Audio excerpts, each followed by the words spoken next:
Let's talk about something no one's really saying out loud. LSAT scores are spiking. More and more people are scoring above 170. But the story LSAT's telling doesn't really add up. A few weeks ago, two top LSAT officials went on a podcast and said, and I'm quoting here, quote, "The LSAT is just as hard. Scores are up because people are studying more." And then they dropped these stats like they'd solved the problem. People are taking 16% more full-length practice tests, 13% more weeks spent studying, 18% more hours per week. Basically, they're saying, it's not us, it's you, you're all just smarter now. And I wish that were true. But if you've been paying attention, like actually tracking what's changed on the LSAT, you know that's not the full story. So let's break it down. First and biggest, logic games are gone, and LSAT barely talks about this.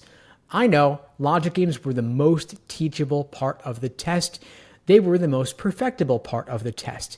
If you learned the major game types and you practiced enough, you could go from 10 wrong to 0 wrong fast. But now, that section's gone, and they replaced it with another logical reasoning section.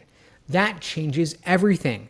It rewards students with stronger verbal skills, it reduces the number of easy points you could train for, and it increases score variance, meaning more people get very low scores, and there are more people hitting 170 and above. It's not that students are suddenly working harder, it's that the structure of the test itself has changed. The second big thing is that accommodations are way up.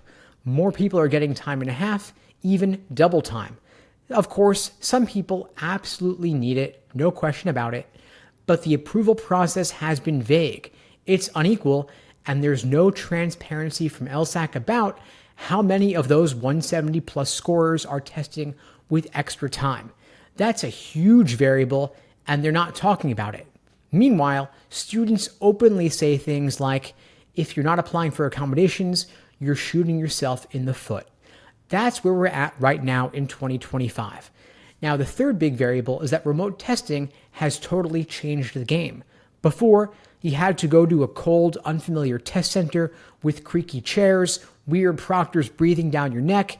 You were stuck next to someone clicking their pen for 3 hours, but now you can test at home with your own personal setup, your lighting, your space, no weirdos around, and that matters.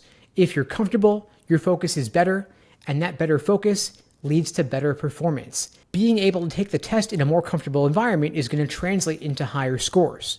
Now, the fourth big factor is score preview and what I'm going to call cancel culture. And no, I don't mean the political cancer culture. This is not the culture wars here. I'm talking about the fact that on the previous LSATs, you rolled the dice. You took the LSAT, you got your score, and you had to live with it. Now, you could take the test and preview your score with LSAT's score preview feature and cancel it if you don't like it.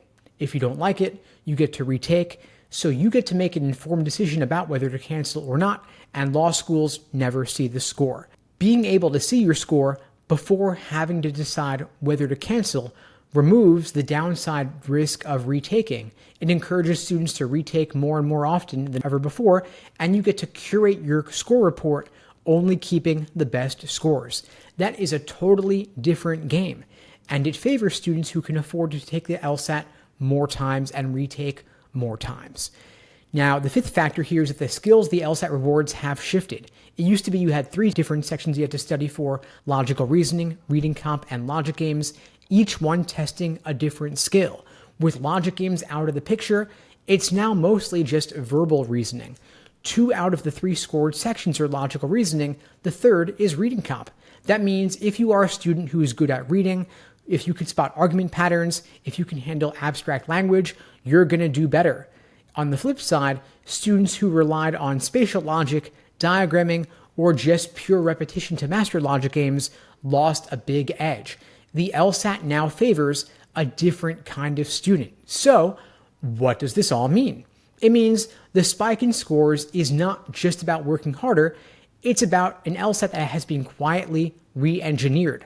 And that re-engineering benefits students with natural reading ability, students who get extra time accommodations, students with a quiet, comfortable home setup, and students who can afford to retake it 2, 3, 4 times. This is not a level playing field. And if you're pretending it is, That's not helping anyone. So if you're still prepping like it's 2019, drilling logic games like they're coming back, which they aren't, you're still doing one section a day with zero endurance training, you're prepping for a version of the test that doesn't exist anymore. That's why the average test taker is stuck and the people adapting are pulling ahead.